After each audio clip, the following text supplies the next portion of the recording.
Nos acompañan esta mañana importantes representantes de los poderes judiciales de hermanos países iberoamericanos. La reunión de esta mañana se inscribe en la segunda reunión ordinaria de la Comisión Iberoamericana de Ética Judicial, que se desarrollará a partir del día de hoy y hasta el próximo sábado. Esta mañana nos acompañan el doctor Juan Pablo González González, de España, el doctor Sigfrido Strader, de Puerto Rico, el ministro Díaz Romero, ministro del Retiro, el profesor Luis Rodolfo Vigo y el director del Instituto de Investigaciones Jurídicas de la UNAM. El objetivo de esta reunión, de esta mesa de trabajo, como se ha titulado, es fundamentalmente hacer un ejercicio académico sobre la reforma judicial en general y particularmente la perspectiva que estas personalidades tienen del futuro de los poderes judiciales en Iberoamérica. La metodología de trabajo fundamentalmente se circunscribe a la exposición por parte de cada uno de nuestros disertantes en aproximadamente 15 o 20 minutos, y después de la exposición de cada uno de ellos podríamos nosotros comenzar a hacer un debate general, un intercambio de ideas sobre lo aquí expuesto. Entonces, pues sin más, podríamos comenzar nuestra mesa de trabajo. Yo me voy a permitir decir, antes de la participación de cada uno de ellos, solo algunos de los datos de su trayectoria y inmediatamente después darles la palabra. Profesor Vigo, ¿cómo podríamos comenzar? Usted... Quizás, si quiere, los ministros presentes. Muy bien. El ministro de todo caso, habría el doctor Fierro. Bien, entonces habla el doctor Fierro. Los tres ministros sabría yo con balance. Muy bien. Entonces, presento al profesor Fierro y, como les decía, voy a hacer solo un balance general de su currículum. El doctor Héctor Fierro es licenciado en Derecho por la Facultad de Derecho de la Universidad Nacional Autónoma de México y entre 1993 y 94 cursó el Máster Internacional en Sociología Jurídica del Instituto Internacional de Sociología Jurídica de Oñati, en el País Vasco, España. En 1998 obtuvo su doctorado en Derecho por la Universidad de Bremer, Alemania, y ha sido profesor visitante en las universidades de Houston, en Texas, e investigador visitante de las universidades también de Bremen, en Alemania. Ha impartido y participado en numerosos cursos de licenciatura, maestría y doctorado en instituciones académicas, tanto públicas como privadas, así como en los poderes judiciales, federales y locales de México. Las materias de su especialidad son Sociología del Derecho, Teoría Constitucional y Sistemas Jurídicos Contemporáneos. No quisiera detallar todas y cada una de sus publicaciones, porque quizá convendría aprovechar más el tiempo para escuchar su disertación. Pues muy buenos días. Quisiera comenzar agradeciéndole al doctor Javier Saldaña su presentación y, por supuesto, la invitación a participar en esta importante mesa de trabajo dentro de las actividades de la Comisión de Ética Judicial. Y pues me complace especialmente también estar en una mesa con muy distinguidos miembros de la judicatura. Yo no sé si para es ventaja o desventaja ser puramente académico, ¿verdad?, en estas circunstancias. Bien, el tema que está planteado para la mesa, pues es un tema vastísimo y que permite quizá abordarlo pues desde muy distintas perspectivas. Yo quisiera en mi exposición pues retomar y, si fuera posible, profundizar algún análisis que ya he publicado sobre el proceso de la reforma judicial en México. Difícilmente podría yo decir algo con cierta precisión en relación con otros países de Iberoamérica, pero imagino, y quizá esto es algo que salga en la discusión, que probablemente haya experiencias o reflexiones similares en otros países. La tesis que quisiera plantear es la siguiente. Durante el auge del presidencialismo en México, el proceso de reforma de la organización y funcionamiento del Poder Judicial podía ser muy expedito y eficaz, ¿no? Sabemos perfectamente que las iniciativas de reforma constitucional y legal que enviaba el presidente de la República a los órganos legislativos, cuando había un interés político especial, pues era algo que realmente se tramitaba y se aprobaba con mucha rapidez. Pero, esta es la otra parte, este proceso podía estar y estaba subordinado a los intereses del poder presidencial, que no permitía el surgimiento de un poder judicial plenamente independiente y fuerte desde el punto de vista institucional. A partir del año de 1987, me parece a mí que se da un giro importante en el tipo de reformas judiciales que se hacen. Yo incluso he llegado a hablar de una transición, así como hay transición política y transición económica. Yo creo que hay razones para pensar que también hay una transición en la reforma judicial. Y este giro implica que los cambios se dirigen hacia mayores niveles de independencia, de profesionalización y tecnificación de la función judicial. Aunque este giro está todavía dominado por el poder presidencial, sin embargo, el poder presidencial ya se ve obligado a tomar en cuenta otros intereses, otras perspectivas, como consecuencia de la pérdida de legitimidad del régimen político entonces vigente. Es decir, la gran crisis de legitimidad del sistema político mexicano pues es de los años 80, y a partir de fines de los años 80 empieza un cambio todavía más acelerado. Con la llegada de un ambiente democrático como el que vivimos ahora, el campo de la reforma judicial se amplía notablemente y entran en escena muchos más actores e intereses. Por un lado, esto tiene el efecto de hacer mucho menos limitada y unilateral el proceso de reforma, que ya no depende nada más de la voluntad de una sola persona, ni de las definiciones de una pequeña minoría ilustrada. Pero por el otro lado, el proceso se vuelve mucho más complejo y mucho más incierto, tanto por lo que se refiere a su concretización, es decir, hay muchas propuestas que al final no acaban de aprobarse, no acaban de realizarse, sino también puede ser incierto en cuanto a que haya avances o retrocesos en el proceso. Es decir, ahora no hay garantía de que las reformas que se hagan sean para avanzar, también hay reformas para retroceder. Y esto lo digo pues frente al trasfondo del actual proceso de reforma del Estado que vivimos en México, y donde uno de los temas principales es el de la reforma del Poder Judicial. Quisiera yo ahora ampliar un poquito esta tesis que estoy planteando, y lo haría concentrándome en dos puntos. El primer punto sería el análisis de las lógicas o racionalidades a las que respondieron las principales reformas judiciales entre 1917 y 1987, y después a partir de 1987 hasta llegar al momento actual.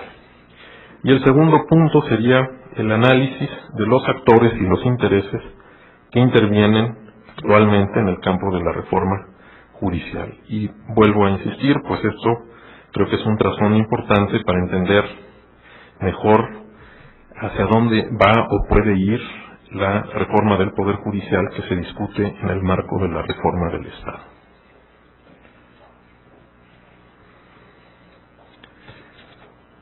Empezando con el primer punto, las lógicas o racionalidades que están detrás de la reforma judicial a partir de 1917.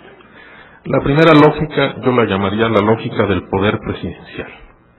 Y la lógica del poder presidencial significa que la organización y las funciones del poder judicial se ajustan a la conveniencia de un poder que, hay que decirlo francamente, pues es un poder autoritario y que se consolida de manera muy clara a partir de los años 30.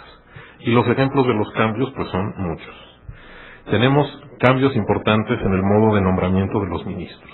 De la Suprema Corte. Si en 1917 el sistema era nombramiento por el Congreso a propuesta de las legislaturas de los estados, en 1928 se hace un cambio para que el nombramiento sea por el presidente de la República con ratificación del Senado de la República, que es el modelo de los Estados Unidos. Segundo, se introduce la facultad del presidente de pedir al Congreso la destitución de juzgadoras federales por mala conducta. Incluso había ahí una cosa que la doctrina calificó de confesión laica, que era que antes de pedir la destitución el presidente oía en privado al juzgador para decidir pues en conciencia si pedía o no la destitución. Claro, esto nunca se aplicó, no era necesario, pero bueno, había ahí una espada de Damocles que se eliminó de la Constitución apenas en 1982. Después tenemos la supresión de la inamovilidad judicial en 1934, para hacer coincidir los periodos de los ministros de la Corte con el periodo presidencial, y en el caso del gobierno del presidente Cárdenas, pues con el propósito explícito de que los ministros de la Corte respondieran, digamos, de manera más adecuada a la ideología revolucionaria. No eran suficientemente revolucionarios, había que promover esto. La inamovilidad se restableció en 1944, pero en 1951 se estableció una edad de retiro forzoso. Y dado que muchos de los nombramientos a la Suprema Corte pues eran de personas en edad relativamente cercana al retiro, pues no había una permanencia muy larga en la Suprema Corte. Siguiente cambio: creación de órganos jurisdiccionales fuera del Poder Judicial en ámbitos políticamente sensibles, materia agraria, materia laboral y otras. Cambios en la competencia de los tribunales federales para sustraer de su conocimiento o limitar ese conocimiento en materias políticamente sensibles. El caso más claro, pues las elecciones. Y por último, el mantenimiento de una política de restricción presupuestaria que impidió al Poder Judicial crecer y modernizarse, y eso consideró rezagos institucionales importantes que empezaron a, paliarse y a resolverse a partir de los años 80. Entonces sería una lógica claramente con el propósito de acotar el poder del Poder Judicial, pero hay que decir también que aún dentro de esos márgenes estrechos el Poder Judicial mantuvo, al menos el Poder Judicial Federal, una independencia visible, y que aún con estas restricciones trató siempre de ir ampliando y ir garantizando los derechos de los ciudadanos. Es decir, tenía una tarea muy difícil, pero dentro de esos márgenes estrictos realizó pues una tarea que le ha dado mucho de la independencia y el prestigio que se le reconoce. La segunda lógica la llamaría yo la lógica de la eficiencia, y básicamente de lo que se trata es de luchar contra el rezago en la impartición de justicia federal. Esto viene pues desde fines del siglo XIX, cuando la Suprema Corte de Justicia aceptó la posibilidad de que los tribunales federales revisaran todas las sentencias de los jueces y tribunales ordinarios del país, ¿no? Lo que don Emilio Rabasa llamó la imposible tarea de la Suprema Corte. Y entonces básicamente pues esto se trató de resolver con el aumento periódico en el número de integrantes de la Suprema Corte. En 1917 eran 11 integrantes, después en 1928, si mal no me acuerdo, aumentaron a 16 y se introdujo el sistema de trabajo por salas. En 1934 volvió a aumentar el número de ministros, y en 51 incluso se creó la posibilidad de los llamados ministros supernumerarios. Creo yo que a partir de 1987 empieza una nueva lógica, y si hubiera que ponerle una etiqueta, pues yo lo llamaría la lógica de la función institucional. Es decir, es como recuperar aquello que realmente debe hacer el Poder Judicial. Creo yo que el Poder Presidencial constata pues que hay una pérdida de legitimidad importante, en el sistema y que eso requiere un fortalecimiento real, incluso una cierta medida de cesión de poder a las demás instituciones, incluyendo el Poder Judicial.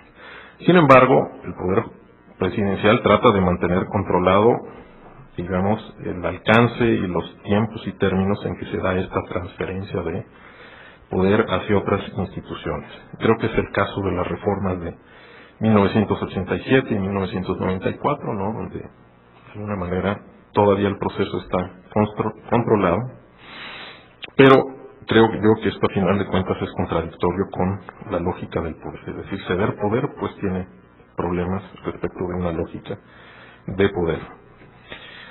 Pocos años después, la iniciativa de los cambios en materia judicial pasa rápidamente a otros actores. Aquí hay que recordar que en 1999 se hace una reforma constitucional importante y aunque formalmente fue propuesta por el presidente Ernesto Zedillo, realmente la motivación, el impulso y la propuesta misma provenía de la Suprema Corte de Justicia. Y en años más recientes pues se ve de alguna manera que el poder de iniciativa presidencial, al menos en este campo, se ha ido disminuyendo todavía más. Y esto me lleva al segundo aspecto de la exposición, que son los actores y los intereses que actualmente son relevantes en el campo de la reforma judicial. Y voy a tratar de hacer un análisis muy breve. Y aquí el orden en que voy a mencionar a los actores no necesariamente es un orden de importancia, realmente es una cosa compleja donde no es posible decir necesariamente quién es más importante.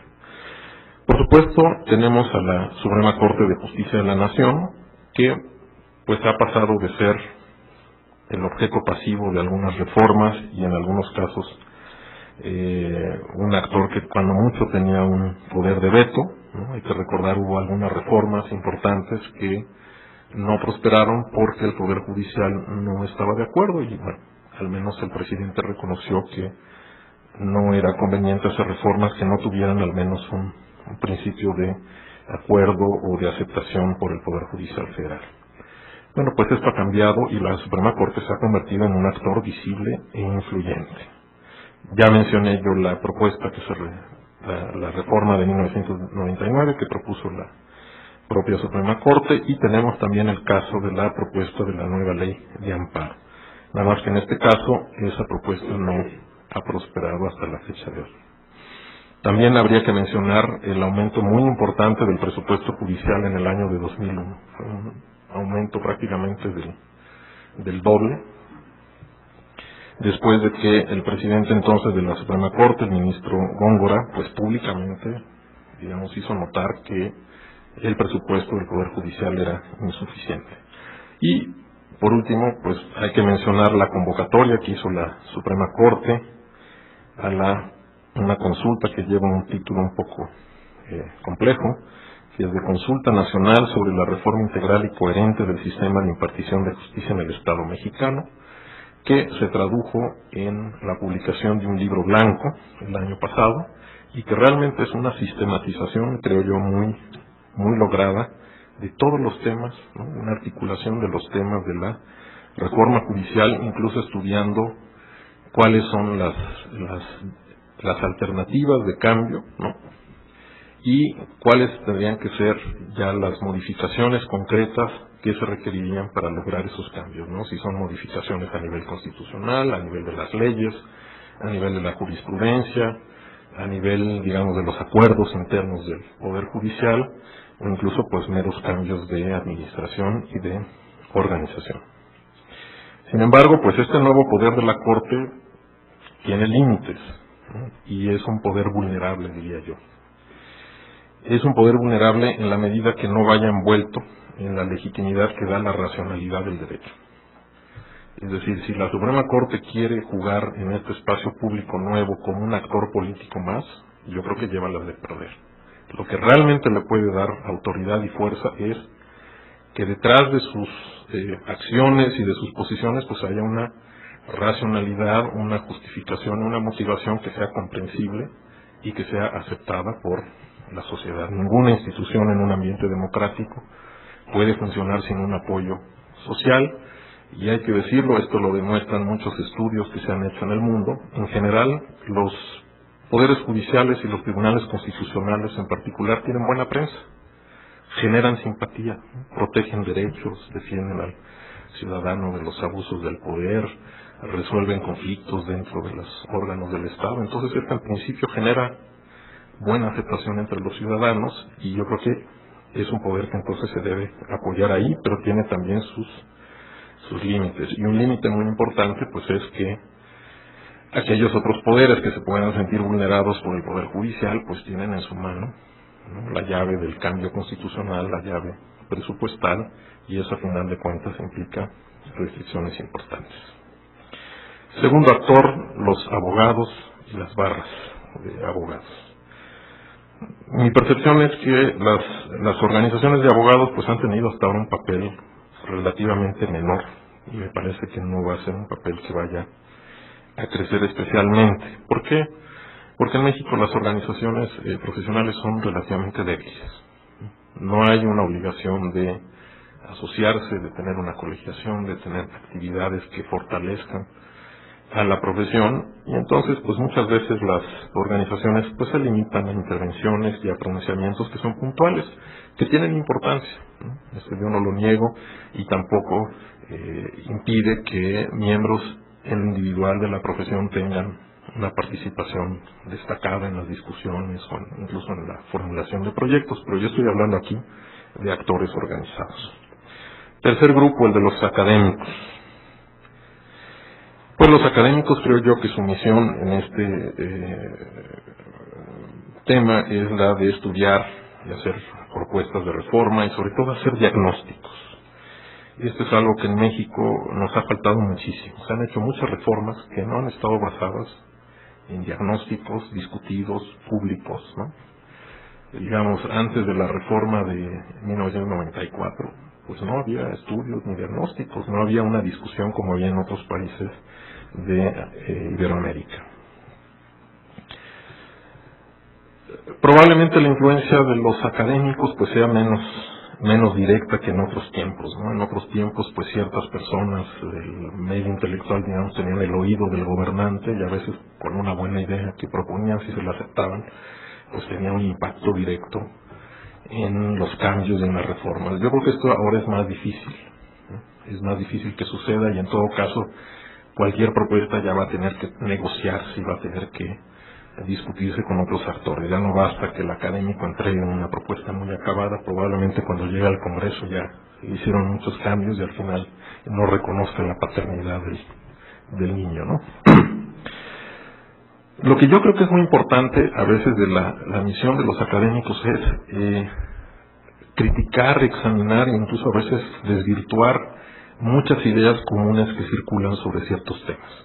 Aquí el ejemplo que yo pondría es el de un estudio que hizo el Centro de Investigación y Docencia Económicas por encargo del Banco Mundial sobre el juicio ejecutivo mercantil en México.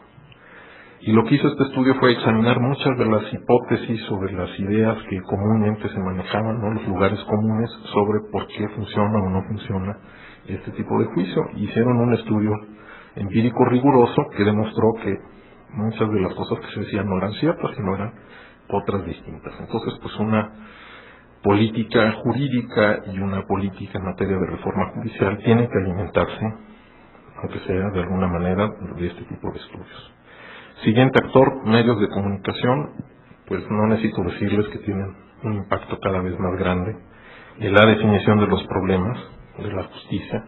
Aquí el gran desafío es que por necesidad los medios de comunicación transmiten una información parcial e incompleta.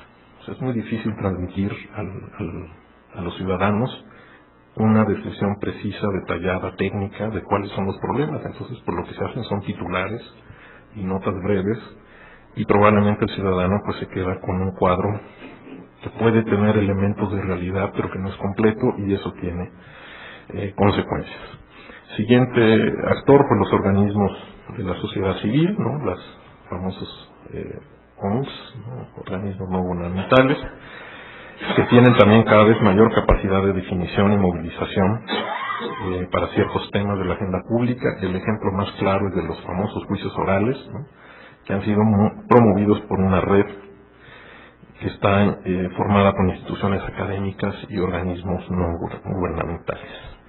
Otro actor importante, pues los organismos internacionales de ayuda al desarrollo, ¿no? El Banco Mundial, el Banco Interamericano de Desarrollo, USAID, que pues en México estuvieron excluidos muchísimo tiempo, cuando ya tenían proyectos importantes en otros países de Iberoamérica, aquí no queríamos que entraran, pero de alguna manera sí han empezado a financiar proyectos, y esto genera, sobre todo a nivel local, pues una especie de mercado de la reforma judicial, ¿no? Donde se apoyan proyectos concretos y específicos que tienen un impacto muy importante.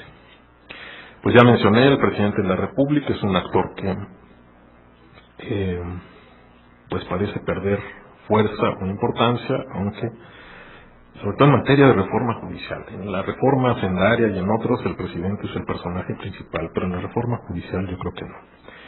En materia, los legisladores han descubierto el tema de la justicia y en los últimos años han presentado un número muy elevado de iniciativas. Pero en general estas iniciativas son muy puntuales sobre temas muy específicos. A mi modo de ver, no permiten ver atrás una concepción integral, sino que son fragmentarias y la mayoría no se aprueba. Mi pregunta es, ¿no se aprueba porque no les interesa que no se apruebe?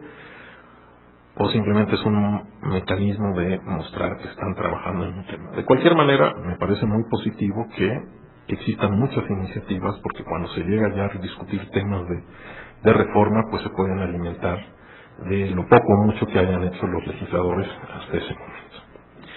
Y dejo para el final, aquí sí, lo que me parece son los actores más importantes, que son los partidos políticos. Y el actual proceso de reforma del Estado en México pues pone muy en claro que aunque se hagan todas las consultas públicas, se tomen en cuenta las opiniones de los académicos, a final de cuentas quienes van a negociar y definir y aprobar las reformas son los partidos políticos.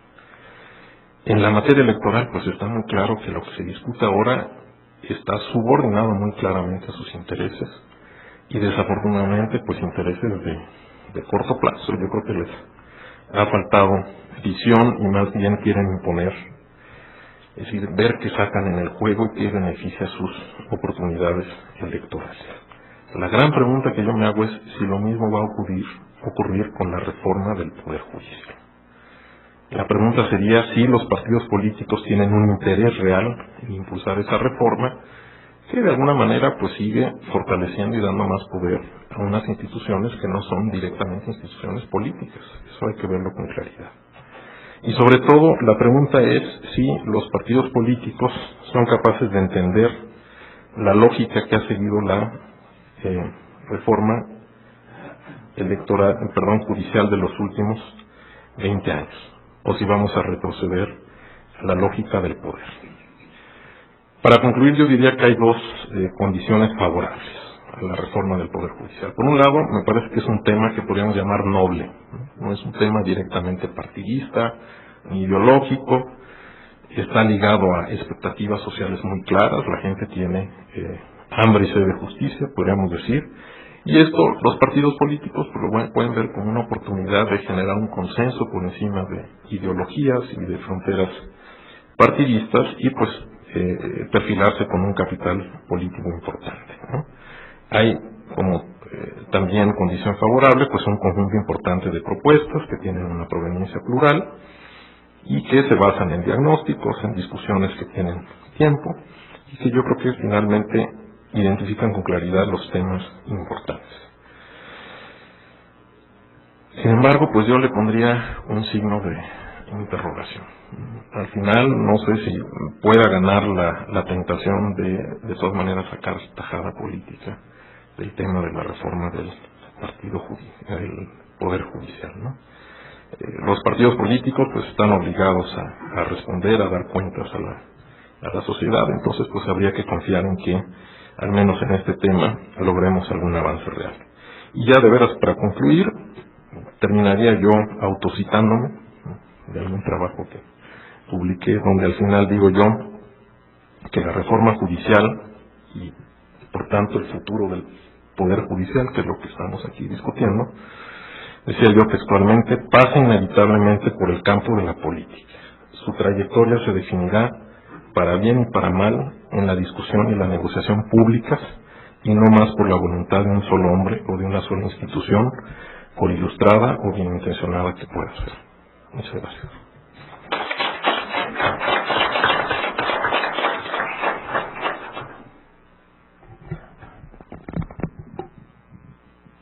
¿Está listo? Bien. Ahora concedería el uso de la palabra al doctor Juan Pablo González González. Voy simplemente a señalar 3 cosas de su currículum, porque como en el caso anterior nos interesa más escuchar su opinión, su exposición. El doctor Juan Pablo González González nace en Segovia en 1961, ha sido magistrado del Tribunal Superior del País Vasco y desde el año 2001 tiene el nombramiento de ser miembro del Consejo General del Poder Judicial Español. Pertenece a varias comisiones permanentes dentro del mismo Poder Judicial y es en este momento el responsable secretario permanente de la Cumbre Judicial Iberoamericana. Doctor Juan Pablo González. Muchas gracias por la presentación. Buenas tardes, buenos días, mejor dicho, a todos. Gracias también por su presencia. Quiero agradecer la invitación al Instituto de Investigaciones Jurídicas, en la persona de su director, Universidad Autónoma de México, por darme la oportunidad de estar aquí esta mañana con ustedes y de poder compartir mesa con queridos amigos e ilustres juristas que hoy nos acompañan. El tema de esta mesa redonda me plantea una serie de preguntas, todas ellas de evidente actualidad, a las que voy a intentar dar respuesta a lo largo de mi intervención, o en su caso, a lo largo del debate que pudiera plantearse con posterioridad. ¿Cuál ha sido el verdadero impacto de las reformas judiciales llevadas a cabo en los últimos años en Iberoamérica? ¿Cuál es la vinculación de los procesos de reformas judiciales con la gobernabilidad? ¿Es suficiente un poder judicial moderno y ágil para mejorar la gobernabilidad? Vinculada a esa cuestión, ¿cuál es el rol de los distintos poderes del Estado en los procesos de reforma judicial? ¿Cuáles son los giros que hay que dar en las políticas públicas judiciales para maximizar las condiciones necesarias para el éxito? ¿Cuáles son los verdaderos determinantes de la independencia judicial y de la rendición de cuentas? Y también vinculada a esa idea, si es suficiente contar con un sistema de leyes que protejan a los jueces contra las injerencias políticas. ¿Qué tipos de profesionalización de las carreras judiciales pueden prevenir la captura judicial por las élites del poder? En definitiva, ¿qué condiciones mínimas han de rodear al estatuto jurídico de jueces y magistrados para asegurar de forma efectiva su independencia? Y finalmente, ¿cómo promover un acceso a la justicia más equitativo y efectivo? ¿Cuáles son las reformas estructurales y sustantivas necesarias para hacer realidad ese acceso a la justicia para los ciudadanos más desfavorecidos? Mi aproximación al tema se deriva necesariamente de mi experiencia profesional de los últimos años. El Consejo General del Poder Judicial, por un lado, ha participado ya desde el año 96 intensamente en numerosos proyectos de reforma judicial, fundamentalmente en Centroamérica, también en otros países del Cono Sur. Eso me ha permitido una aproximación superficial, pero con una visión panorámica sobre la realidad judicial en esta región. También el trabajo como responsable, de alguna manera, de la Secretaría Permanente de la Cumbre Judicial Iberoamericana, que incorpora en su seno a todas las Cortes Supremas y a los consejos de judicatura de Latinoamérica, España y Portugal, también me ha permitido una aproximación del conocimiento directo de los responsables gubernativos a la realidad judicial iberoamericana. Eso, desde luego, no puede impedir que mi conocimiento de los países concretos sea superficial y que a lo largo de mi exposición pueda incurrir en numerosos errores o en valoraciones que puedan ser injustas. Por eso quiero de antemano pedirles su benevolencia ante esos errores o incorrecciones.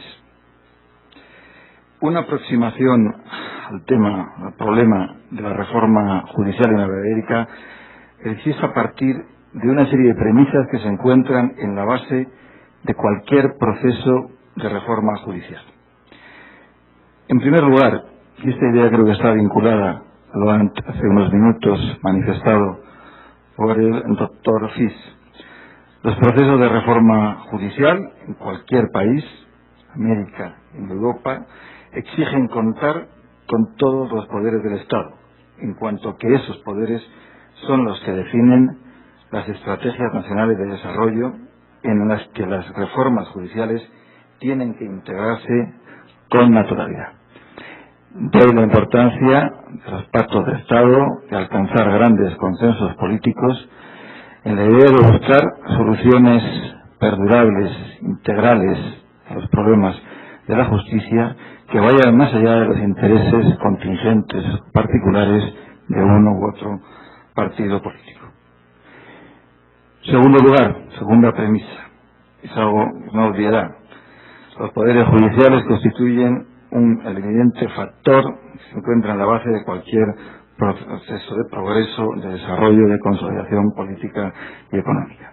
No voy a mencionarlos con detalle porque todos son conocidos los diagnósticos efectuados en los últimos años por el Banco Mundial, por el Banco Interamericano de Desarrollo, por Naciones Unidas, todos ellos coincidentes en esa línea. Por poner un ejemplo, recuerdo el informe del Banco Interamericano de Desarrollo sobre más allá del consenso de Washington, la hora de la reforma institucional, o las reflexiones incluidas en un informe del Banco Interamericano también de Desarrollo, donde consideraba que aproximadamente el 50% de las diferencias de renta entre países desarrollados y países menos desarrollados obedecía a deficiencias en el ámbito, en el plano institucional.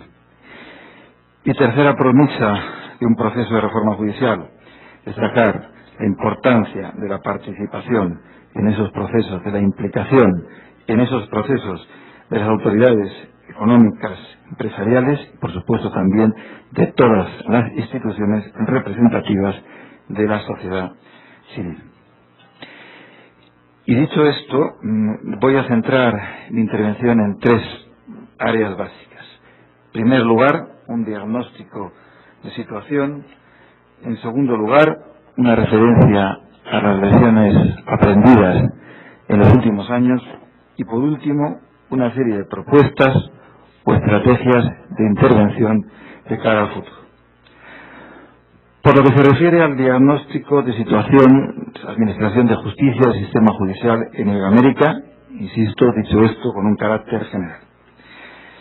En general, efectivamente, los sistemas judiciales en Iberoamérica están lejos de alcanzar los niveles de confiabilidad, eficiencia, acceso y predictibilidad que las sociedades demandan. Existen efectivamente importantes asimetrías. Sería injusto hacer una generalización sin matizaciones. Hay sistemas judiciales que afortunadamente han experimentado importantes avances en los últimos años. Otros, sin embargo, mantienen los problemas, las lacras que se han perpetuado a lo largo de muchísimos años. Dentro de ese diagnóstico, empezaría por destacar la presencia importante de injerencias del Poder Ejecutivo en lo que se refiere fundamentalmente a la organización de la carrera y la política de selección, de promoción y de nombramientos. Por hacer una referencia comparada a los diferentes sistemas de organización judicial, así como en los sistemas anglosajones, la influencia política se produce fundamentalmente en el momento de la selección. En los sistemas continentales europeos, los riesgos de injerencia política son más frecuentes en el momento de la promoción. La expectativa de un ascenso o el temor a una sanción pueden de alguna manera afectar, crear vínculos susceptibles de lesionar la independencia judicial. En el caso latinoamericano se siguen produciendo efectivamente situaciones, ya digo, de lesiones al principio de independencia en la política de selección, de promoción de magistrados, vinculada al mantenimiento de importantes clientelismos en muchos países y a estructuras, redes de influencia vinculadas a la jerarquía judicial. Eso también redunda posteriormente en problemas de formación, problemas de rendimiento y de capacitación. También podríamos destacar la existencia de importantes bloqueos institucionales en los órganos de gobierno derivados de la mala inserción de estos órganos en el sistema institucional de muchos países. Vinculado o conectado a esa idea, se produce también en muchos órganos de gobierno de los tribunales una confusión de funciones jurisdiccionales, de funciones administrativas y de funciones político-gubernativas en perjuicio en ocasiones de las funciones jurisdiccionales, en otras ocasiones de las funciones gubernativas y en otros casos en perjuicio del correcto desempeño de ambas. También se produce, en mi opinión, con bastante claridad, una defectuosa adopción de sistemas organizativos o de producción modernos. Se advierte un atraso en este sector público en la adopción de nuevas tecnologías. Y, en definitiva, una resistencia al cambio en sectores pertenecientes al propio sistema judicial a partir de una concepción, yo creo, errónea, falsa, de una existencia de una contradicción entre los principios de eficacia y el principio de independencia. Por otro lado, nos encontramos también con barreras que limitan el acceso a la justicia a amplios sectores de la población y también nos encontramos con legislaciones procesales en muchos casos obsoletas, absolutamente superadas. Por lo que se refiere a las lecciones aprendidas, en primer lugar, la necesidad de adoptar estrategias globales de modernización o de planes estratégicos de desarrollo institucional, que no todos los países tienen, evitando de esa manera, a partir de esas estrategias globales, que prevalezcan, como ocurre en ocasiones, las agendas o los intereses personales de los altos responsables de la justicia o, en otros casos, de los altos responsables de instituciones políticas.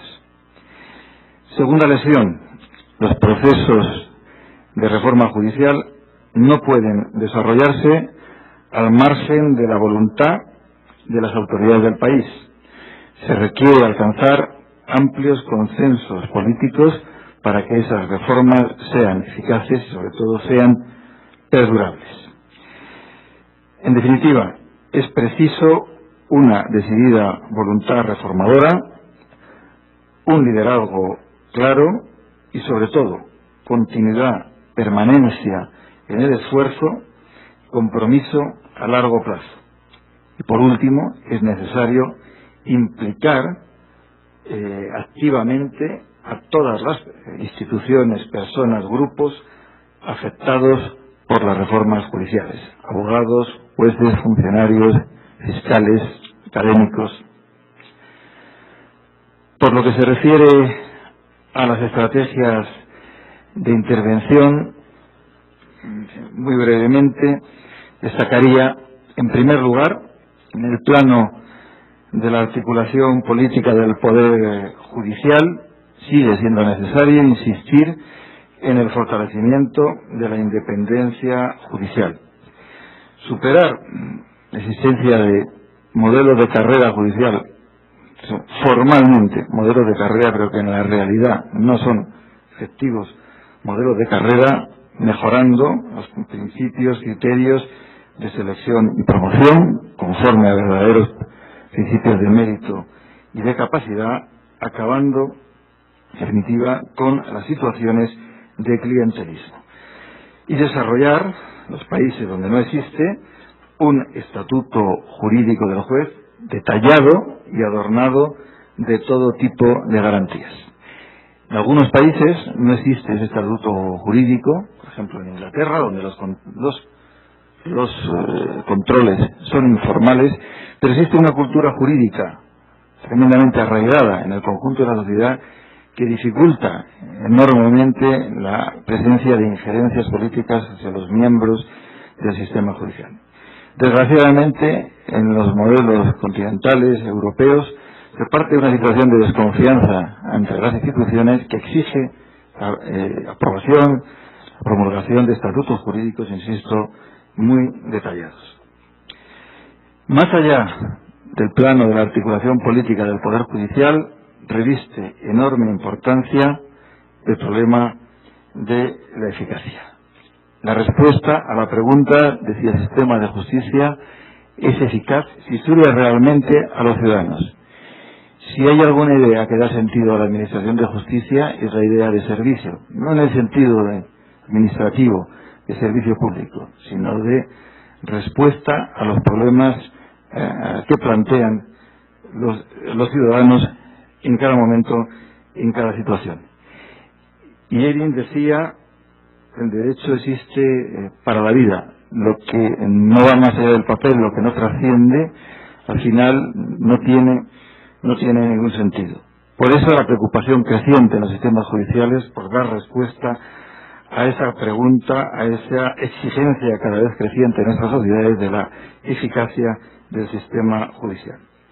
Y vinculada a esa exigencia, la necesidad de modernizar la forma de gestión de los servicios judiciales, evitando, en la medida de lo posible, la, yo creo, sumamente perturbadora confusión de funciones jurisdiccionales y de funciones gubernativas, y vinculada a esa confusión la también perturbadora burocratización de los sistemas judiciales. Es necesario también mejorar los sistemas de acceso y afrontar en muchos países drásticas, radicales reformas procesales sobre la base del principio de legalidad, no como panacea que vaya a resolver los problemas de lentitud, por otro lado muy extendidos, sino como principio o instrumento que es necesario para mejorar la transparencia y la confiabilidad de los ciudadanos en la administración de justicia. De una manera transversal, como estrategia de intervención, considero necesario insistir en la conveniencia de fomentar mecanismos de integración jurídica a nivel regional y subregional. La opción supranacional en muchos ámbitos, por ejemplo en el ámbito europeo, ha servido para disciplinar a los poderes públicos, no solamente en materia de políticas económicas, sino también en cuestiones de confianza, de gobernabilidad, de derechos humanos, de fortalecimiento, en definitiva, de la democracia. Por poner un ejemplo, los países candidatos para ingresar en la Unión Europea, los antiguos países del este, en la órbita soviética, han tenido que superar rigurosas pruebas en materia de sistema judicial, homologación de sistemas judiciales europeos, para ingresar a la Unión Europea y de esa manera beneficiarse de los beneficios políticos, sociales y económicos derivados de la pertenencia a ese espacio político económico. Son necesarias, mejor dicho, reglas claras, reglas comunes en materia de competencia, de reconocimiento de decisiones. Sería también necesario, sin ser plantearlo ahora mismo, pero creo que ese es el camino, un futuro a largo plazo, avanzar en la vía de la armonización de legislaciones a lo interno, a nivel de los países federales, y a lo externo, a nivel, le digo, regional y subregional. Ámbito procesal, ámbito mercantil, evidentemente muy deseable. Y para avanzar en esa línea de la integración jurídica, es igualmente conveniente fomentar espacios multilaterales, internacionales, donde se aprueban estándares, compromisos internacionales que pueden ser útiles para fortalecer la legitimación interna de las reformas que pueden afrontarse y también para ayudar a vencer las resistencias que sin duda se van a producir. Unido a esos espacios multilaterales es, en mi opinión, imprescindible establecer mecanismos de auditoría, de evaluación, de certificación del impacto de las reformas. Para finalizar, en cuanto a la situación de futuro, yo creo que podría ser definida como una situación de incertidumbre. No podemos desconocer la existencia de muchos países, situaciones de inestabilidad, bandazos políticos, cambios institucionales importantes que contribuyen a generar esa incertidumbre a la que antes hacía referencia. Y por resumir, citar también dos aforismos españoles. El que quiere no puede y el que puede no quiere. Esto ocurre en muchos países. O en casa del herrero, cuchillo de palo. Una administración que maneja tantos datos, tanta información, al final no tiene instrumentos eficaces para articular políticas públicas en materia de justicia eficaces. En definitiva, es necesario una gestión estratégica de un cambio en profundidad en muchos países sobre la base de un verdadero liderazgo, de un compromiso y de un esfuerzo a largo plazo. El futuro, en cualquier caso, como dijo antes el doctor Fis, está vinculado a la agenda política de los diferentes países. Nada más. Muchas gracias.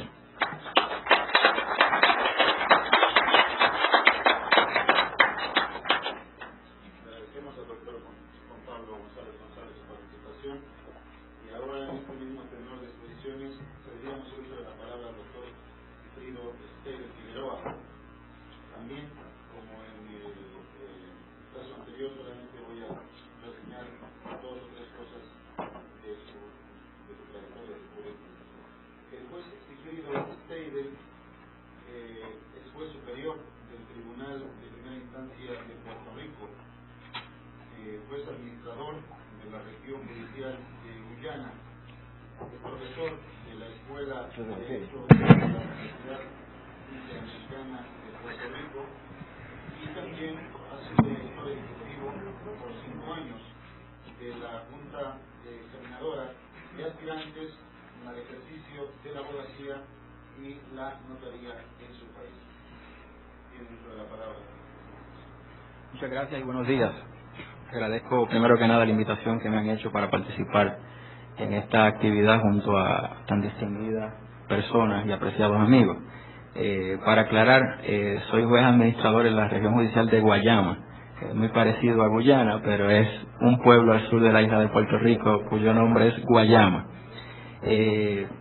Hablar sobre el futuro de los poderes judiciales de Iberoamérica supone, a mi juicio, hablar también del presente, de la inmediata realidad en la que laboran los jueces y de las expectativas de la ciudadanía a la que sirven. No es una tarea menuda, pero es indispensable para planificar el futuro de forma eficiente y ordenada, y claro está, de una manera consecuente con las responsabilidades constitucionales que tiene el comúnmente llamado tercer poder. Quisiera exponer cuáles son algunas de las características más significativas de la realidad inmediata que enfrentan los jueces en Iberoamérica.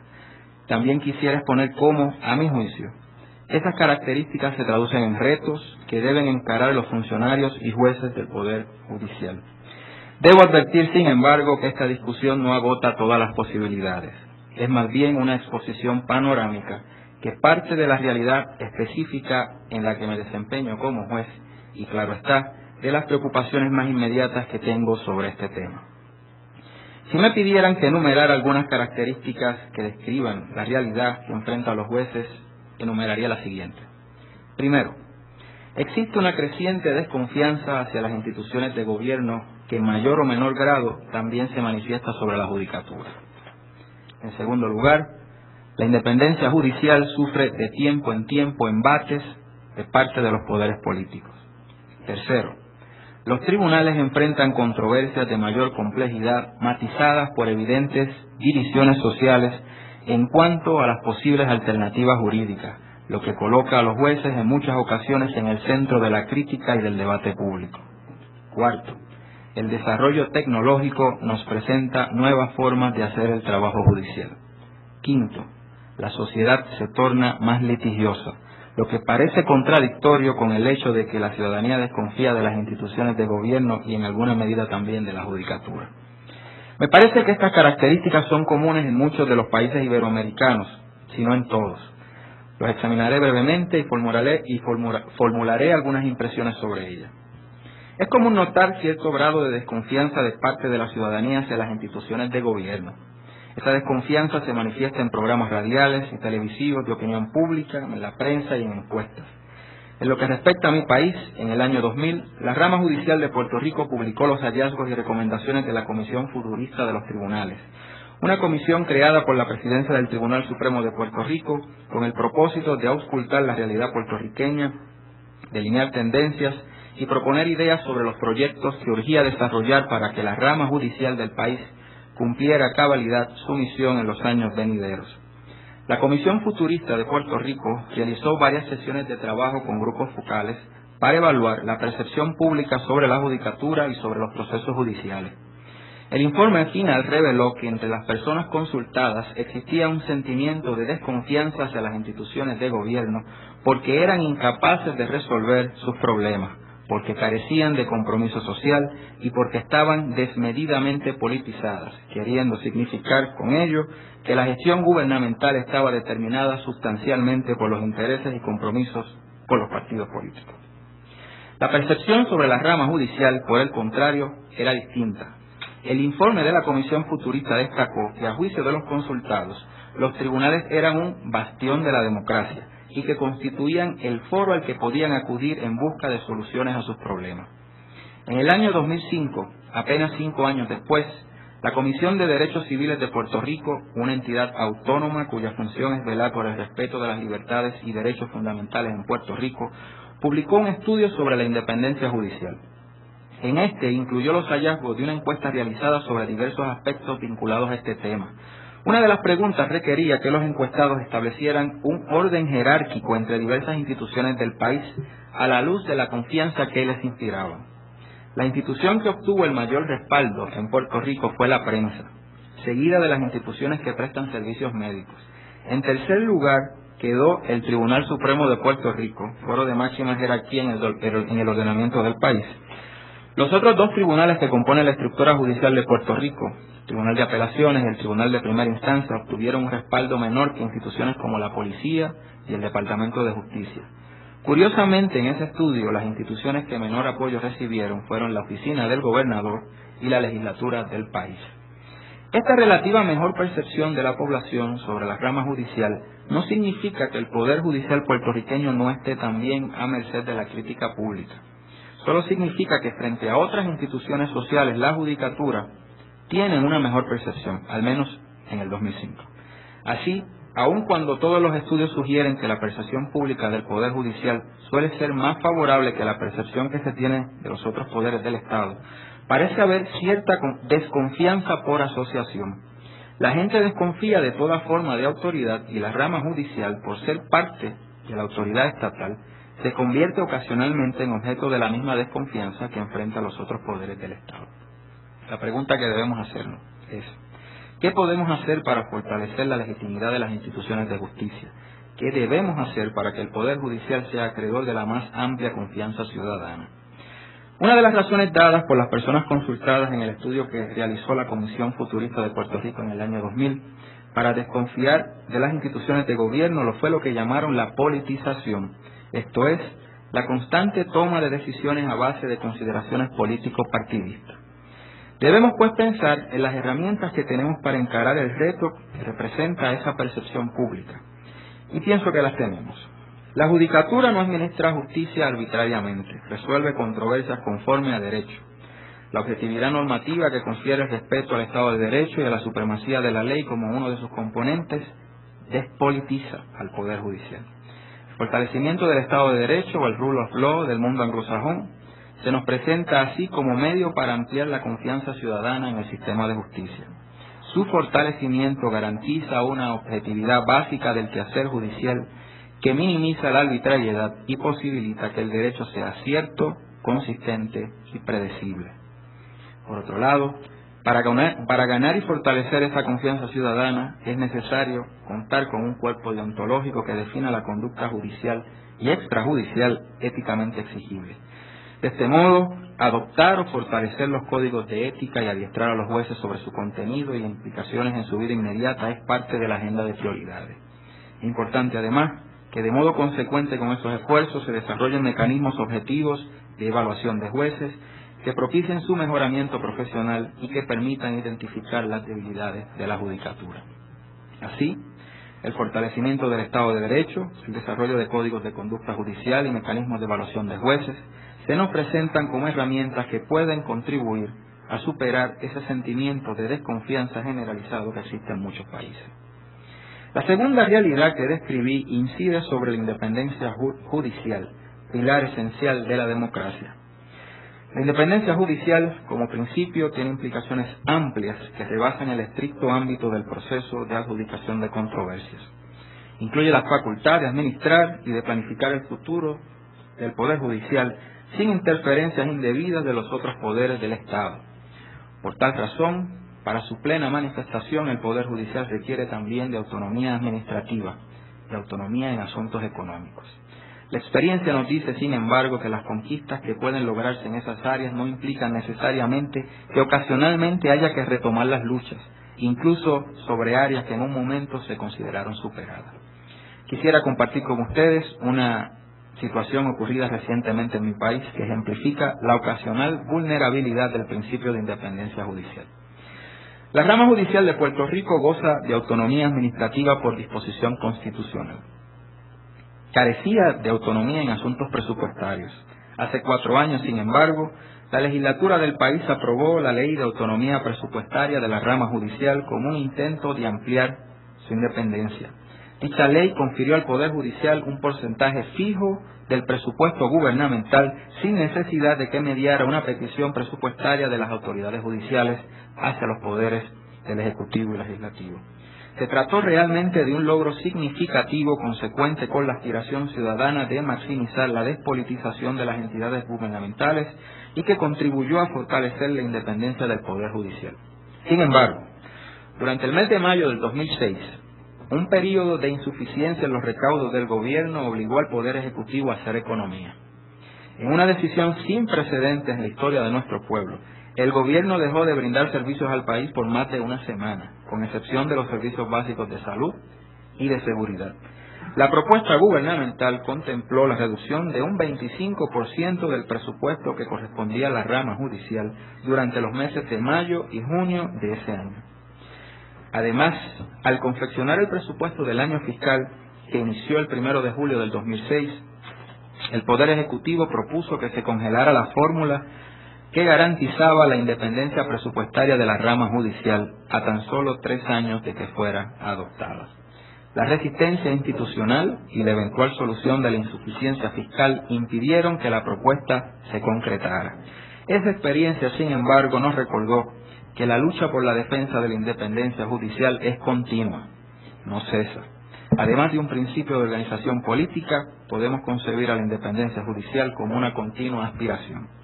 Por otro lado, quizás no haya ámbito en el que no sea tan patente los peligros para la independencia judicial que lo que atañe a la composición de los tribunales. Históricamente, los temas objeto de discusión pública en períodos eleccionarios solían tener poca presencia en el ámbito judicial. En Estados Unidos, por ejemplo, las elecciones tenían como tema de campaña los asuntos económicos y las empresas bélicas en las que ese país se involucraba. Estos eran temas sobre los cuales los tribunales tenían poco que decir.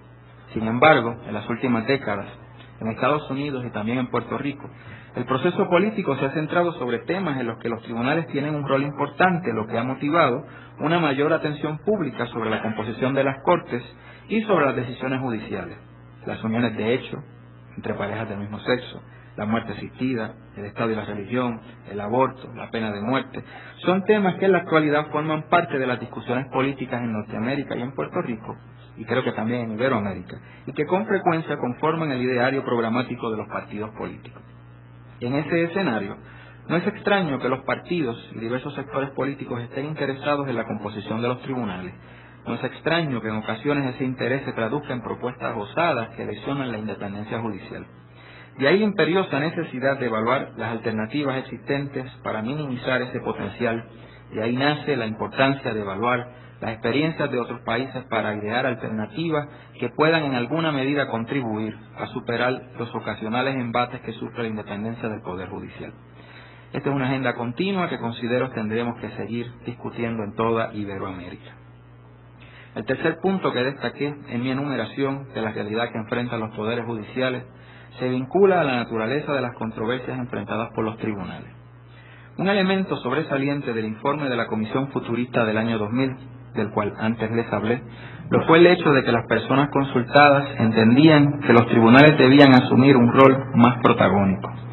Al respecto, señaló el informe que los consultados entienden por consenso, estoy citando, los consultados entienden por consenso que los tribunales irremediablemente han de asumir muchas responsabilidades que antes habían sido de la competencia de otras instituciones sociales, la familia, otras instituciones de socialización y una rama ejecutiva que propicie el desarrollo humano y la concordia social. Cierro la cita. Esta conclusión me lleva al tercer elemento que considero característico de la sociedad en la que los tribunales habrán de desempeñarse. Las controversias judiciales son cada día más complejas y reclaman del juez un papel más activo. Las controversias versan sobre nuevas disciplinas y nuevos saberes que inciden sobre la vida familiar, social y económica. Esa complejidad también es consecuencia de lo que algunos han denominado la judicialización de las esferas sociales, es decir, de la tendencia cada vez mayor de solicitar la intervención de los tribunales para lograr reivindicaciones sociales. En Puerto Rico, por ejemplo, varias comunidades vecinales se organizaron bajo el lema Agua para el Campo para solicitar a los tribunales que ordenaran al gobierno que les mejorara los servicios de distribución de agua potable. También vimos cómo un amplio sector de la población vio en los tribunales un foro que les permitía abogar por la salida de la Marina norteamericana de la isla municipio de Vieques. Esta realidad inserta al juez puertorriqueño en luchas que tienen una presencia continua en la sociedad, lo que nos lleva a otra vertiente o consecuencia de la complejidad de las controversias judiciales. Muchas de las decisiones judiciales tienen el efecto de reconfigurar el espectro social y político, y por esa razón la decisión judicial suele insertarse en la discusión política. No parece que esto vaya a variar en el futuro previsible, por el contrario, considero que será más evidente. El otro gran reto que tienen los sistemas judiciales tiene que ver con el desarrollo tecnológico. Los jueces y la comunidad jurídica en general se han educado en una cultura centrada en el uso del papel como herramienta principal de trabajo. No resulta extraño, pues, que exista alguna resistencia al uso intenso de la tecnología, si bien la mayoría de las veces me parece que es inconsciente. La tecnología nos impone la obligación de repensar la forma en que ejercemos nuestro ministerio. Debemos evaluar nuevas maneras de hacer lo que por mucho tiempo realizamos manualmente o dependiendo exclusivamente del papel. Los procesos de investigación jurídica han dado un salto cualitativo en las últimas 2 décadas. Ahora las posibilidades son más ambiciosas. Se habla en Puerto Rico del e-filing o de la presentación de demandas y recursos electrónicamente sin necesidad de que se utilice el papel. También se habla de juicios virtuales, sin necesidad de que todos los interesados coincidan en un mismo espacio físico. Es mucho lo que los poderes judiciales iberoamericanos podemos hacer en el ámbito tecnológico. Compartir experiencias, ideas, tecnología, proyectos de capacitación forman parte de la agenda de Iberoamérica. De hecho, ya es parte de esa agenda. La Cumbre Judicial Iberoamericana ha dado un espacio destacadísimo al rol de la tecnología en los procesos judiciales. Fue uno de los temas principales de la pasada Cumbre Judicial del 2006 y lo será nuevamente en la Cumbre del 2008. La última característica que apunté se centra en el carácter altamente litigioso que han adquirido las sociedades contemporáneas. En un escenario de recursos limitados, esa realidad resulta preocupante. Parte de ese aumento en la litigación creo que tiene que ver con el hecho de que la ciudadanía está más consciente de sus derechos, lo que claramente es positivo. Pero creo también que hay un cambio valorativo en la gente sobre cómo lidiar con las situaciones y diferencias que a diario debemos encarar en una sociedad. El diálogo sosegado y civilizado no es siempre la primera opción. Para enfrentar esta situación, en algunos países se ha optado por establecer la mediación como alternativa no voluntaria, compulsoria, en cierto tipo de casos. Es necesario examinar con detenimiento el éxito de estas medidas. Por lo pronto debemos mirar periódicamente las estadísticas judiciales, de modo que podamos distribuir los recursos existentes de una manera inteligente para maximizar su utilidad. También se deben fortalecer los programas alternativos de resolución de disputas, los que, aun cuando sean de carácter voluntario, como lo es en Puerto Rico, pueden contribuir a evitar los inconvenientes que puede producir una espiral creciente en la litigación. Y con lo siguiente finalizo mi exposición. He intentado delinear lo que a mi juicio son áreas que plantean retos a los poderes judiciales iberoamericanos. Los retos, considero, son comunes, aunque los matices puedan ser distintos. De ahí la importancia de estrechar lazos de colaboración. Después de todo, la aspiración es la misma: impartir justicia rápida, eficiente, transparente y sensible. Muchas gracias.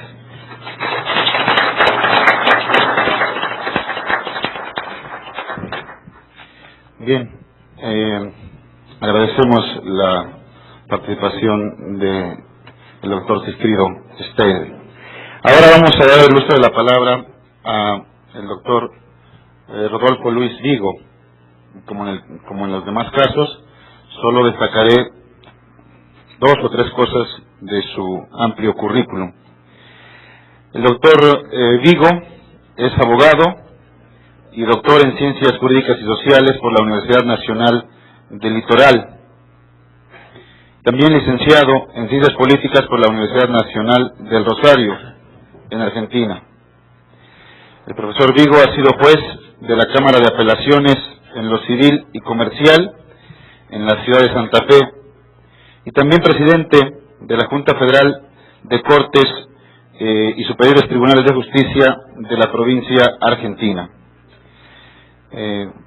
Como les decía, no es mi intención pormenorizar todos y cada uno de los importantes puestos, cargos y publicaciones de cada uno de nuestros disertantes, porque es mucho mejor escucharlos, aprovechar más el tiempo para oírlos, que hacer un listado detallado de sus puestos. En el ámbito de los trabajos de la Comisión Iberoamericana de Ética Judicial, solo me restaría señalar que el profesor Vigo es el secretario ejecutivo de la Comisión Iberoamericana de Ética Judicial. Profesor Vigo. Bueno, muchas gracias.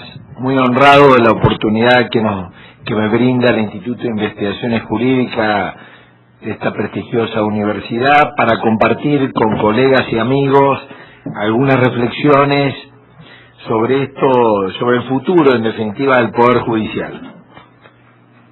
Mi perspectiva también recorrerá así una perspectiva básicamente descriptiva de los desafíos que asumimos aquellos que integramos los poderes judiciales. Yo voy casi a mencionar a manera de título 17 desafíos, así un poco esquemáticos. Muchos de ellos ya han sido aludidos explícitamente, y es casi un recordatorio que seguramente todos ustedes, y en particular los miembros de esta prestigiosa mesa, conocen. El primer desafío es del juez espectador al juez protagonista. Me parece que todavía pesa una cultura heredada de Europa que marca un cierto perfil del mejor juez. Ese juez, de algún modo preocupado solo por sus expedientes y despreocupado por la dimensión de su poder, del poder que ejerce, porque el poder lo ejercemos, el poder judicial, ese tercio del poder tradicionalmente definido, lo ejercemos todos los jueces. Me parece que falta otro tipo de cultura y de perfil, y por ende otro tipo de idoneidades propias de un juez. No lo queremos a un juez solo para que resuelva expedientes, sino para que se haga cargo también de una porción del poder del Estado. Y creo que en ese sentido resta mucho incluso entre los criterios de selección de jueces, muchas veces escapa esta dimensión precisamente de este nuevo perfil, de este juez protagonista, de este juez que asume la dimensión del poder que requiere hoy la sociedad. No lo queremos para publicar libros, para investigar, ni siquiera solo para resolver expedientes, tampoco solo para eso. En fin, mucho para decir. Segundo desafío, del juez prescindente de la opinión pública a la definición de una política comunicacional.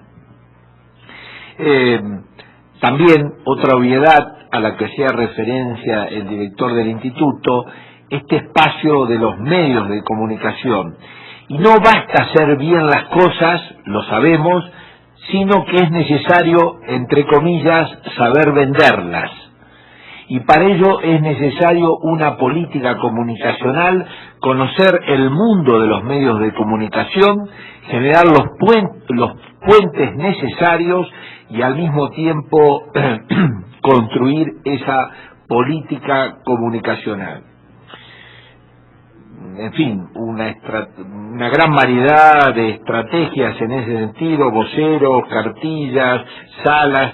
En ese sentido el Poder Judicial mexicano sin duda ha recorrido un trayecto de una manera muy importante este desafío.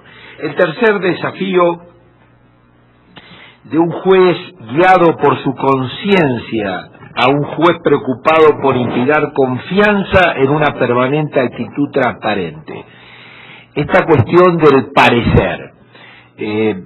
Creo que la crisis de legitimidad que soportamos todos aquellos que ocupamos un espacio en el poder del Estado hace necesario estar muy atento y no quedarnos solo con nuestra propia conciencia para dormir tranquilos.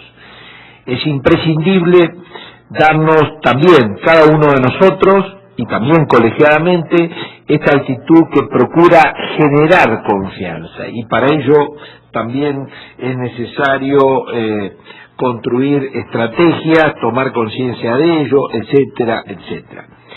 Cuarto desafío, del juez que sabe al exigido de una capacitación permanente. Me parece, claro, es obvio también decirlo, cada uno habla desde su propia situación, contexto, background, etcétera, ¿no? Y probablemente haya cosas de lo que yo estoy diciendo que resulten para algunos un problema ya asumido y resuelto.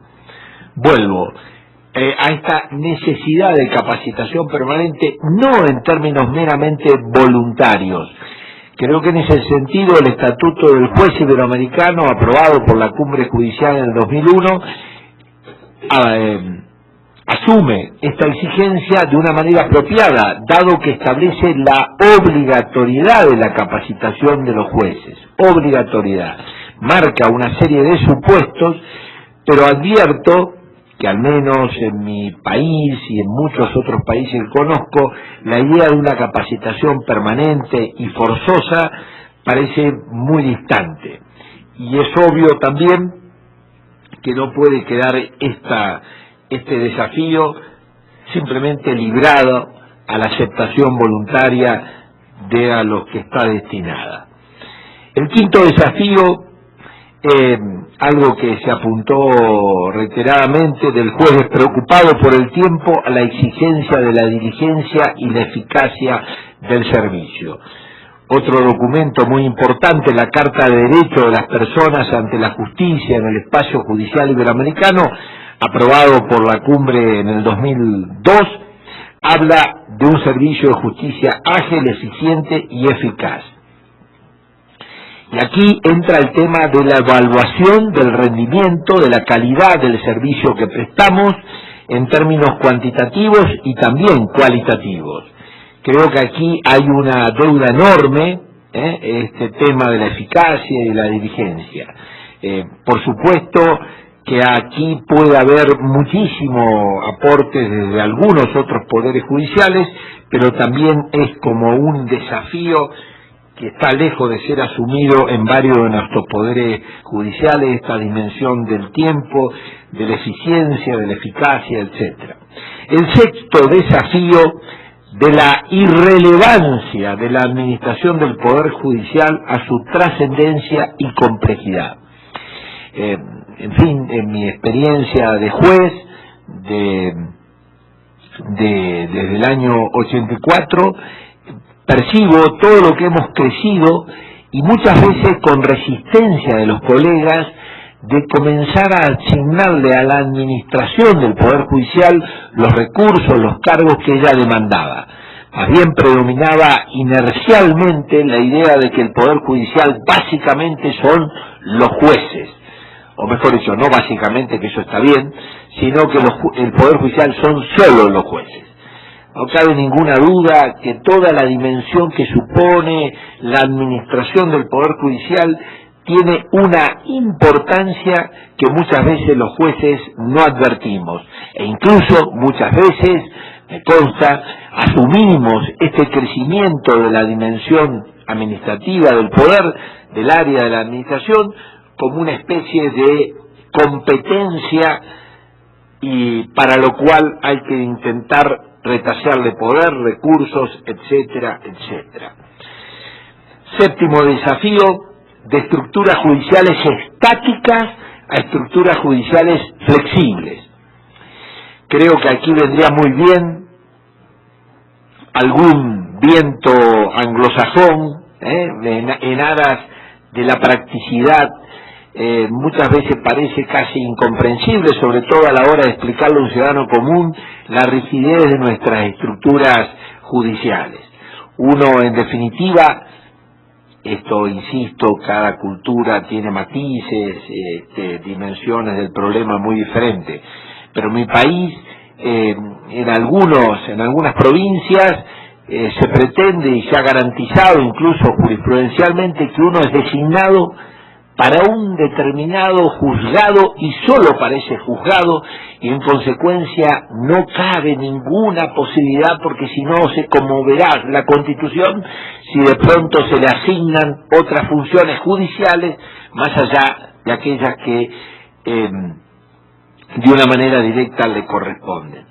El dinamismo, los cambios que impone hoy la judicialización y los flujos y calidad de los flujos de las causas que entran al Poder Judicial exigen muchísima más informalidad.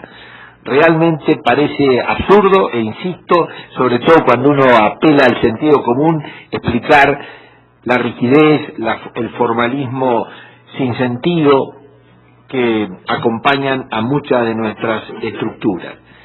El octavo desafío es del acceso limitado de las causas judiciales a la justicia, a la asunción de las pequeñas causas. También algo que todos sabemos, la necesidad de que ahí donde hay una discusión acerca del derecho y del deber, de lo que me corresponde, le corresponde al otro, le corresponde a nosotros, ahí está implicado el servicio de justicia, por pequeño que sea la causa. Y una causa judicial, o mejor dicho, una causa de justicia no resuelta, es en mayor o en menor medida un potencial disvalor a la hora de referenciarla a la paz social, a la armonía, y creo que en este sentido hay experiencias muy ricas en distintos poderes judiciales, pero creo que en general los poderes judiciales, eso marca la tradición, están preparadas para superar ciertos niveles de complejidad y de importancia y despreciar las pequeñas causas. Un noveno desafío, de una justicia beligerante a una justicia consensuada. Esto que se ha dado a llamar justicias alternativas, en definitiva, creo que en nuestra cultura jurídica, y esto es lo que en general se mama en nuestras universidades, estamos preparados para la confrontación, para la beligerancia, y muy poco dispuestos al diálogo y al consenso. y que no cabe ninguna duda que una fuente de resolución de nuestros conflictos son precisamente estos diálogos racional, consensuados, y aquí el procedimiento, y hay innumerable aporte que podemos valernos de otras culturas. El 10º desafío, algo que decía mi colega de Puerto Rico, de una justicia en soporte papel a una canalizada informáticamente. Ius cibernética, para decirlo en palabras de Vittorio Frosini, todo lo que nos puede valer. Todavía hoy hay, me consta, entre las idoneidades que le buscamos a los jueces, por ejemplo, está el tolerable que no maneje absolutamente nada de informática. Creo que esto aparece como una exigencia imprescindible, y estos jueces absolutamente hostiles, no dispuestos a nutrirse, es empobrecer los medios que hoy tiene el Poder Judicial para prestar su servicio de la mejor manera, como lo requiere la sociedad, y para ello otorga el poder. Un 10º desafío, de una justicia despreocupada por los saberes no jurídicos, a otra consciente de la importancia de conseguir conocimientos confiables sobre los hechos que serán juzgados. Para decirlo de una manera rápida, el campo pericial. Todos sabemos la importancia creciente que han tenido y que tendrán los peritos en el quehacer judicial. Sin embargo, nuestra cultura jurídica sigue creyendo que los jueces y los juristas debemos dedicarnos a conocer y desentrañar el sentido de las normas. El resultado es, finalmente, que los jueces, en definitiva, no obstante ser peritos de peritos, terminamos siendo serviles de los peritos, puesto que leemos de una manera sumisa, dogmática y sin ninguna capacidad de análisis crítico de esos informes periciales. Más aún, nuestros poderes judiciales están absolutamente desvinculados de los centros generadores de saberes que podrían ser utilizados para conocer los hechos. Parece mentira esta distancia que tenemos con todas las demás facultades, las facultades de ingeniería, de física, etcétera. Y hoy parecería inconcebible que un juez que atiende accidentes, daños, etcétera, no conozca ingeniería de accidentes, o un juez de familia no conozca genética, etcétera, etcétera, etcétera. Cuerpo de peritos confiables, disponibles, permanente actualización en los cuerpos de peritos, etcétera, etcétera. 10º desafío, de una justicia reducida a los jueces a una comprensible y atenta al campo de sus auxiliares. Cada vez más requeriremos de auxiliares, y ahí aparece esta necesidad de pensar las funciones de nuestros auxiliares, de reconocer su estatus, sus derechos, sus deberes, sus carreras, y también saber asignar sus funciones. Percibo fácilmente, a la luz de la experiencia que tengo comparada, de muchas veces de creer que el Poder Judicial se reduce a los jueces. 13º desafío, de una justicia solo preocupada por lo que ocurrió a una justicia abierta al futuro. Es decir, los jueces, los juristas, en definitiva, tenemos un hábito asumido, que estamos justamente en permanente actitud ex post facto. Estamos preocupados por lo que ya ocurrió. Quizás por eso nos cueste tanto esta mirada en perspectiva. Y es obvio que los jueces tenemos que estar pensando en el Poder Judicial que va a venir, si no otros pensarán por nosotros. Y aquí, por ejemplo, estar preocupado que qué nos dicen los economistas acerca de las quiebras de empresas, de los concursos, de los conflictos laborales en los próximos meses. Esta especie de agenda que debemos construir mirando hacia afuera y hacia el futuro. Me parece que en esto generalmente pareciera como que estamos introduciéndonos en terrenos ajenos a nuestra función, cuando de pronto convocamos a que nos ayuden a pensar en las necesidades que van a venir de la sociedad para el Poder Judicial en el próximo año. Solo preocupado por lo que ocurrió. 14º desafío: de un Poder Judicial carente de capacidad jurígena a otro que en su ámbito cuente con esa capacidad normativa. No cabe ninguna duda que los poderes judiciales debemos y debe ser reconocida nuestra capacidad para formular normas, incluso legales, por supuesto, acerca de aquello que nosotros administramos, que nosotros conocemos mejor que nadie. Por ejemplo, reformas procesales, reformas a la hora de la estructura, leyes orgánicas, no para terminar de generarlas solo nosotros, pero sin duda sí para tener capacidad de iniciar esa discusión normativa. Bien, 15º desafío: de un Poder Judicial sin o con escasa participación en su presupuesto a otro implicado en su formulación. Algo que se señaló atinadamente, esta experiencia de lo que se ha dado en llamar autarquía presupuestaria, formulación de presupuesto, incluso aquí el aporte de generar matricería. Parecería mentira que cada año haya que convencer a los otros poderes que necesitamos crear más juzgados. Hay en estos momentos disponibles fórmulas matemáticas que a partir de la provisión de ciertos números podemos concluir si en esa sociedad, en ese tiempo, se dan las condiciones para crear un nuevo juzgado de familia, un nuevo juzgado penal, un nuevo juzgado de menores, etcétera, etcétera. Y entonces esto aventa, por ejemplo, discusiones que quedan en definitiva libradas al poder de alguno o de algunos.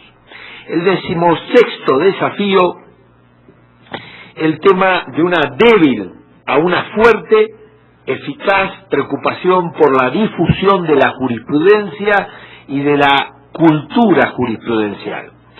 Parece mentira, pero hay países que no tienen, por ejemplo, estructurada la difusión de su jurisprudencia, que resulta muy difícil acceder a esta jurisprudencia. Creo que en ese sentido debemos insistir que el derecho es, como dice un jurista, un filósofo francés, una obra colectiva que empieza el constituyente pero terminamos los jueces. Esa partitura que en definitiva puede ser, metafóricamente hablando, el derecho, la terminamos de escribir también los jueces. Por eso parece incomprensible que nuestras universidades terminen siendo universidades acerca de la ley y no universidades que se preocupen por el derecho que sigue después de la ley. Y en esto creo que los jueces podemos hacer muchísimos para enriquecer nuestra cultura, para que nuestros ámbitos académicos vuelvan y presten atención, incluso para ejercer esa responsabilidad académica que tenemos los jueces por lo que hacemos con el derecho una vez que lo decimos, el iuris dictio. Y el 17º y último desafío es algo que también se apuntó ahora, y en particular Juan Pablo González, esta idea de internacionalizar nuestra mirada jurídica, nuestra mirada judicial, nuestra mirada, en definitiva, integral. El mundo se globaliza, como todos lo sabemos, las soberanías se debilitan, entra en crisis la supremacía de la Constitución, o se reformula, y los jueces seguimos un poco cada uno en su mundo, en su autismo jurídico, en su autismo institucional, etcétera.